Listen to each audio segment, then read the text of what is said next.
Brooklyn Independent Television. Coming up on Brooklyn Review. I'm Sherry Carabin, and coming up on Brooklyn Review, I'll tell you all about the Greenway, what it looks like now and where it's headed in the future. It's not the use of stopping first, it's the abuse of stopping first, and we have abused it. And I'm Fred Brown here at the brand spanking new McCarren Pool in Williamsburg, where these folks have waited over 25 years to take a dip in the pool. We'll have these stories and more next.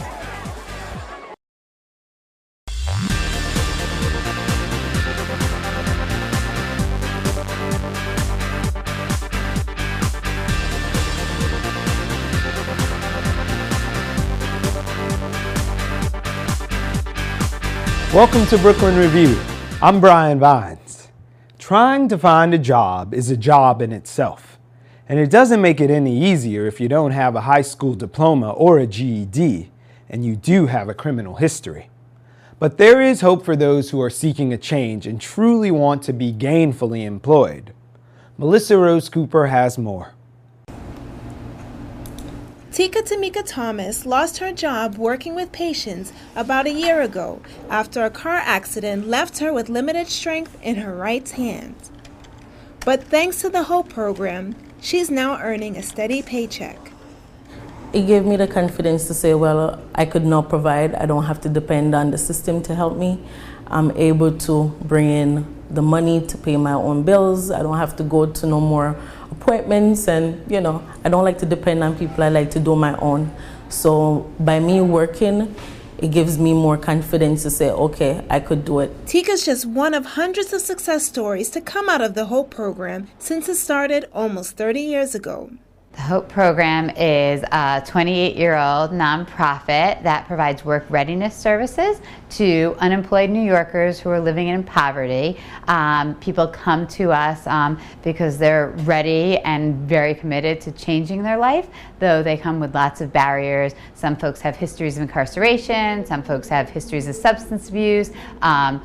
People struggle with really low education levels, low literacy levels, histories of domestic violence, and they come to us with all of those things, yet with hope for their future and a commitment to turning their lives around. And we, through on-site math classes, on-site literacy classes, computer skills training, mental health services, employment services, help them to get on that track and to move forward in their future and end up employed and self-sufficient. For many students, finding a job isn't the only thing the program helps them to do. I wanted to make a change in my life.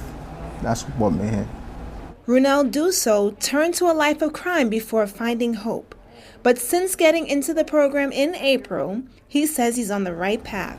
One thing I didn't know about how to do an interview, for job interview. Such question like, tell me about yourself. What is your greatest weaknesses? And I didn't know nothing about this stuff, but with the whole program, they helped me build interview skill. Right now I'm doing my internship. I look forward to go there 3 days a week. Runel isn't the only student who credits HOPE for staying out of trouble. Since I had an open case, I had a pre-trial, and she's like, I know about this program, the whole program, and I think it'll be great for you. I was like, oh, please, probably be the same old thing. So when I got here, I took the test and I passed. And that made me feel so good because they actually seen something in me. And when they opened the doors to me, they started helping me with, because I want to get my GED, with skills that I didn't know I had in computer. A lot of doors just started opening, and I was feeling great. I had never felt as good as I feel now. I really always felt low of myself, so that's why I always chose the streets. Even after graduating the HOPE program, students can still return at any time and get help. I think what makes the program so special is that from the day someone enters in for orientation and for the rest of their life, they are part of HOPE and they can access all of our services. So if someone needs mental health services, we have that. If someone needs more appropriate interview attire, we have that. if someone needs help updating their resume, even 2 years after they've left us for that first job or second job, we have that. So it's really the fact that hope is holistic, and that we don't just say, we're here to help you with this one thing. We say, we're here to help you get employment and advance in your careers and improve your lives. And we realize to do that, we need to address the whole person. Stay tuned as we continue to follow the progress of these students over the next few months. For Brooklyn Review, I'm Melissa Rose Cooper.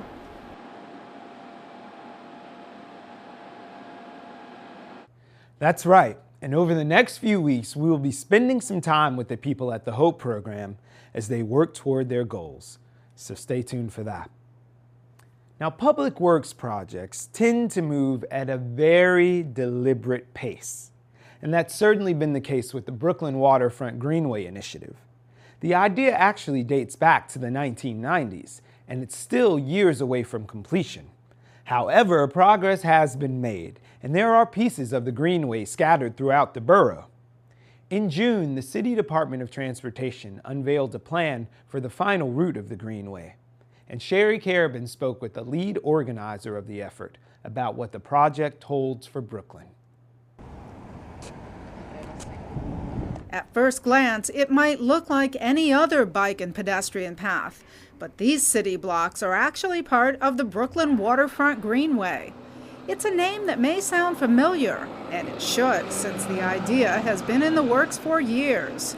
In fact, the first portions of the Greenway were identified by the Department of City Planning in 1993 as the Brooklyn Waterfront Trail. The City Department of Transportation secured some federal funding to create a mostly on-street bike lane from the Brooklyn Bridge down to Red Hook, 4.7 miles. Brian McCormick is one of the founders and director of development for the Brooklyn Greenway Initiative. He and two other co-founders have spent nearly a decade and a half working with officials, property owners, residents, and nonprofit organizations to improve and expand on the vision of the Waterfront Trail. They began as a volunteer organization, but in 2004 they became a nonprofit, helping craft a plan for a 14-mile pedestrian and bicycle path that will run through many Brooklyn communities. It starts in Greenpoint. West Street, I believe, is the furthest north, and then it would end in Sunset Park to the south.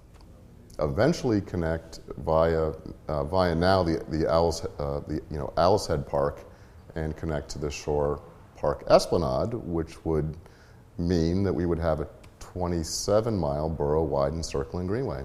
In late June, the New York City Department of Transportation released the Brooklyn Waterfront Greenway Implementation Plan, which shows the finalized route and includes the framework and funding options for the 23 capital projects that will eventually complete the Greenway from Greenpoint to Sunset Park as the money becomes available. More than 5 miles of interim Greenway are already in place. They're disconnected pieces of protected and physically separated bicycle lanes along the route. So as I said, Kent, Flushing, Williamsburg Street West, through Brooklyn Bridge Park, Columbia Street here, as well as Erie Basin Park in Red Hook. But McCormick says the full potential of the Greenway goes way beyond the 14 miles now taking center stage, with the real goal including other phases that not only connect the entire borough's waterfront, but link Brooklyn with other parts of New York City as well. The big vision is the connections, so not just looking at the 14-mile route as the system, but the connections to Manhattan via the 3 East River bridges, connecting eventually to the Queens waterfront. Although only a small portion is complete, people are using it, though not all of them realize what it is. I did hear about the Greenway, I just didn't realize that this was it. I thought it was further down by Brooklyn Heights or Dumbo area. Have you heard about the Greenway? I think I've heard of it, yeah. I've heard about some plans over here too, to build more facilities and a bridge down over the promenade. But you didn't know you were running on it? I didn't know that's what it was called, that's right. They don't know what they're using yet because it's not the full thing. So it's funny, it's our job to to connect with those that are using the Greenway, so they know we are the glue that's holding it together, because we want them as our supporters. The actual completion date for the 14-mile path remains uncertain, depending on the cost and funding that is available. McCormick says the project does have $20 million in place, the majority of which was secured by Congresswoman Nydia Velázquez. Aside from the obvious advantage of having access to the waterfront, what are some of the other benefits? So it's an alternative commuting option. The second is recreation. There are 200 acres of regional parks under development or extant that the Greenway will connect to. McCormick says those who take advantage of the Greenway as a free exercise tool may also see improved health. In addition, he says it will provide a wealth of economic opportunities, encouraging business owners to open up along the path. This resident says she has already seen more activity in the area. Before this was here, there was the same 2 shops, and now there's more. So I think the more they develop it, the better it'll be. This is Sherry Carabin reporting for Brooklyn Review. Summer has roared in with power outages, triple-digit temps, and a dwindling water level. But the season has also brought us the Borough President's annual concert series, thriving community gardens, and the constant chime of ice cream trucks. So what are you doing this summer? We went to Brooklyn's front stoop at Borough Hall to find out just that.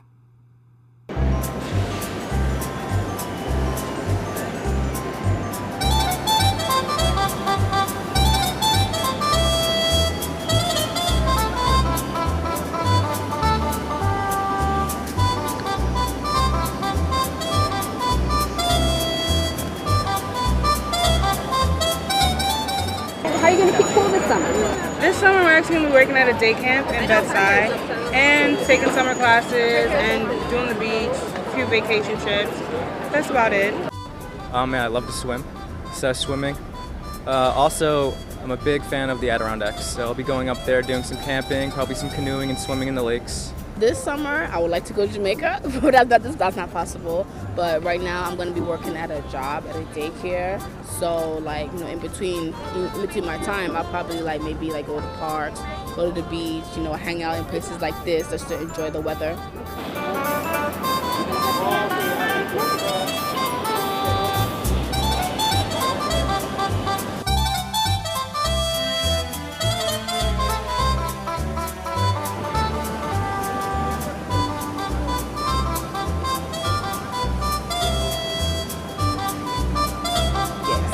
So how do you plan on keeping cool this summer? I hope to find me a part-time job, but besides that, go to the beaches, go out to Jersey because my daughter just moved. Okay. She and her husband just bought a home out there and they got a beautiful pool, and I have not tested it yet, so that's where I'll be going. Summer, nothing much. Just trying to keep cool, and the best way I could do about keeping cool is having plenty AC, to be honest with you. Right. Well, I'll be in air conditioning at work, and at home I'll go to the pool or the beach. Right.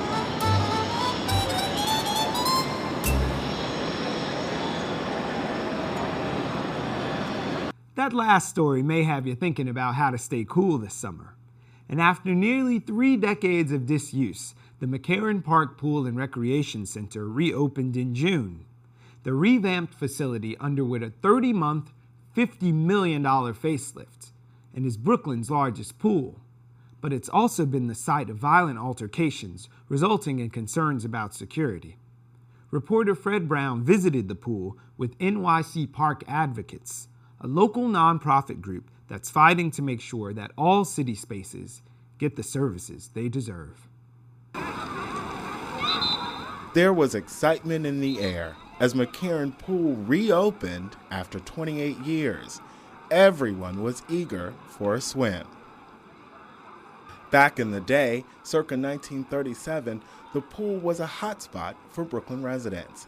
Thousands enjoyed basking in the sun in their own backyard. Today, everyone is ready once again to cool down at the newly renovated pool. But according to Jeffrey Croft of NYC Park Advocates, in light of recent incidents, flaring tempers are also in need of a little cooling. And McCarren Pool has been shuttered for a very, very long time, and this was an amazing resource that was closed to the public.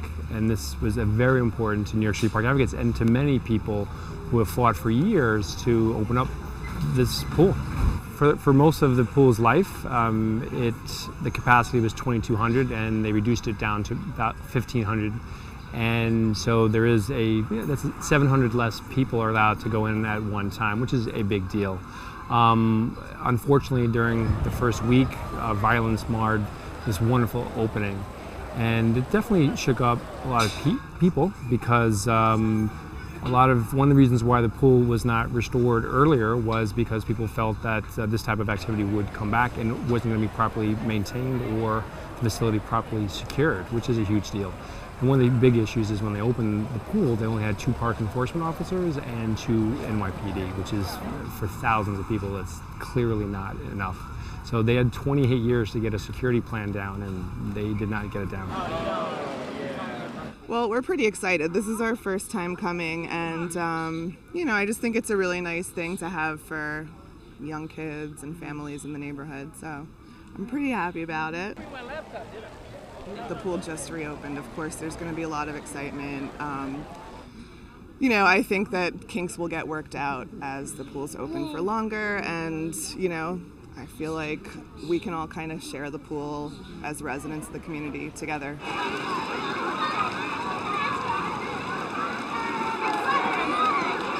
I mean, I think it's a great thing personally. For me, it's there's not really anything like this in the neighborhood, and it's the summer, and I want somewhere where I can go and I can swim and enjoy myself. It's a lot closer than going to the beach.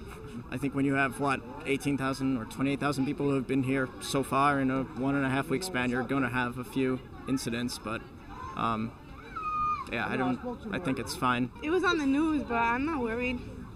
It happens. So you feel okay coming? Yeah. Yeah, as long as they don't start with me. As long as you mind your own business and you stay to yourself. There'll always be people who are bent on doing really dumb things, and you can't necessarily stop that, but you can have security in place to deal with it. Pool violence is unfortunately, it's a large part of the pool-going experience for some people. And what does it consist of? Well, I mean, just yesterday someone was arrested in a pool in Manhattan. Their lifeguards have been assaulted throughout the park system just so far in the last couple of weeks. Fights, disorderly conduct. A bunch of kids went nuts and attacked the lifeguards and a security guy. I mean, it kind of comes with the cards. It's like summertime, kids are out. I'm more afraid of 14-year-olds than I am of some random guy walking down the street, so kind of makes sense. Yeah, they're hot and angry. Yeah, hot and angry. So it wouldn't affect your visiting the pool? No.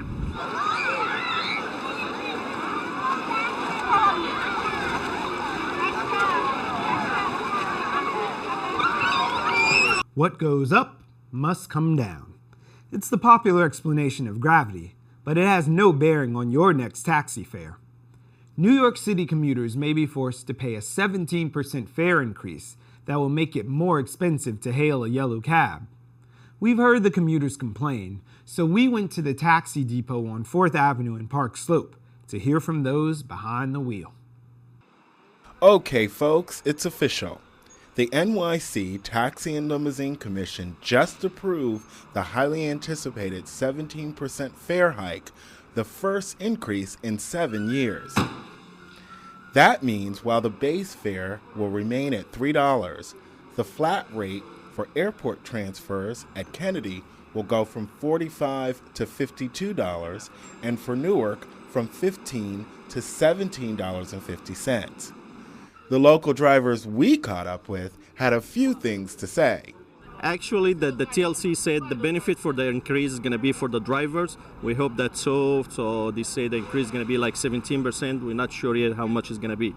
But we're looking to be, this is the extra benefit for the drivers because we're working hard for their job. So what do you think about the increase? What about when New Yorkers say, God, taxis are already expensive? I think the taxi is not expensive that much because we can take like a local fare from like Manhattan to Brooklyn for like $15 fare. So this is not bad at all. Every customers, the customers are very fair about it. You know, they know about it, how long we've been getting aways. You know, they're very fair to it. So we are driving in the street. All of them are talking about it. You know, being very happy that we can get aways. But that doesn't know also, most of the time that we get aways, it doesn't get to us. That's the point I'm trying to make. I think it's good because we're not making anything out there. Things is worth it. For instance, the last few weeks was, oh my God, it's awful. But, if they would do something to give us a little raise, that would be nice. And especially the owners.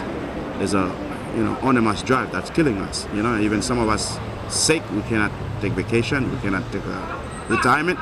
If you cannot drive, they're forcing you to sell, which is bad. And that's all I have. If I get sick, that's the only thing I have to help me out.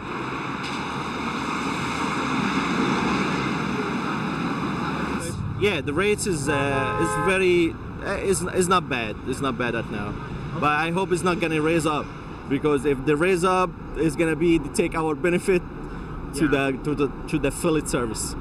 And there's no union or anything. It's just no, there is no union. We hope we can get union to make somebody listen to us. You give them a good service, because to tell you the truth, the customers, most of them are very fair to us. You know what I mean? So they know what we've been going through out there, so they have no problem with it. So there's a lot of issues on this business, and hopefully someone will come. Not only a little more, but change those rules. Those rules are really tough on the drivers, and they just take decisions against us, not for us. That's what I don't understand. They're supposed to do things to help us, but they don't help us. They squeeze us. That's what I don't understand.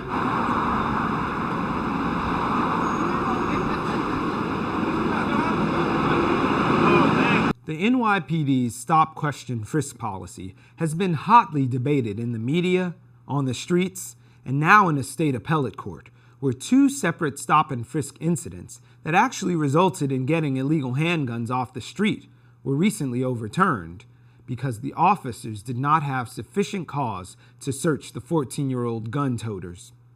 On Brooklyn Independent Television's Brooklyn Elected Officials, District Attorney Charles Hines spoke with State Senator and Borough Presidential hopeful Eric Adams, where they gave us some law and order insights into stop and frisk. You've been one of the most outspoken critics of stop and frisk in New York City, and you're familiar, of course, with Commissioner Kelly's challenging the city council at a hearing. We'll give you an alternative, and of course, there were a lot of editorial writers who said that he didn't get an effective alternative. What would be your alternative? Well, and that's a key term, effective, because the term effective is really based on one's opinion on what they think is important and not as important. First, we need to say stop and frisk is not a bad policy in itself. It's a great policy. I use it as a police officer, and I supervise cops who use it as, when I was a captain, who use it as police officers. If it's followed as a legal principle. Exactly. Right. It's not the use of stop and frisk, it's the abuse of stop and frisk, and we have abused it. The alternative to dealing with the issue of crime, one, go back to faith-based initiatives. Get the clergy and other community-based organizations involved in crime. Two, put the money back in programs like some of the programs that you have done. These are real programs with track records from prestigious organizations that show they are successful.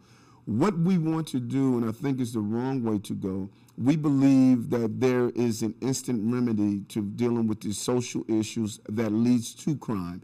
We can't just continue to put handcuffs on 11-year-old children. We have to find a way to make them productive members of society. I agree it's not the police job to be social service employees, but it is their job to fit into the overall fabric of how do we create an environment where young people are not criminalized at a young age. So when they're 17 and they stop and frisk and they're arrested for carrying a joint, when they become 21 and try to become an employee at American Express, that arrest is on their record. and that will prevent them from being productive members of society, and that's not the society that we want. And effective stop and frisk is supposed to follow a legal principle that if you feel or if you have reasonable grounds to believe that someone might be involved in criminal conduct, you can stop them. And if during the course of a conversation with that person you feel some threats, you can then frisk. But of course, I'm told by so many people that it's stop and frisk, get up against the wall and submit. And that's what we went off track with the stop and frisk program. It's not the good stop when you see someone that you believe is committing or has committed a crime, or when you're looking for a crime pattern in a particular area. The bad stops, which are the overwhelming number of stops, is when you tell an officer at the beginning of the night, you will come in with 10 stop and frisk, no matter if the person did a crime or not. And many officers are upset over this. So the quota-driven system of the process is what's hurting the process. And you've recommended police officers give a identification card to someone who was stopped. Well, that was one of my colleagues, Jamani Williams. That was a bill that he proposed in the city council. I support that concept. I support also giving the people some form of receipt. I think we have to start identifying those officers who are abusing the process and those supervisors who are having officers abuse the process, because officers don't want to do this. Officers that I know and that I've policed with, they want to go out and catch bad people. They want to catch people who commit predatory crime like rape and robbery and burglary. They don't want to harass innocent citizens. That is not what we go into policing for. And if you would speak with the countless number of officers, they'll tell you the same thing. Well, that's the end of this Brooklyn Review. And we've got one more before we take a little summer break. So if there's anything you'd like to see on the show, make sure you're in touch. We're on Facebook, iTunes, Twitter, and of course you can always reach us at our home on the web at brickartsmedia.org. We'll see you next time. Bye now.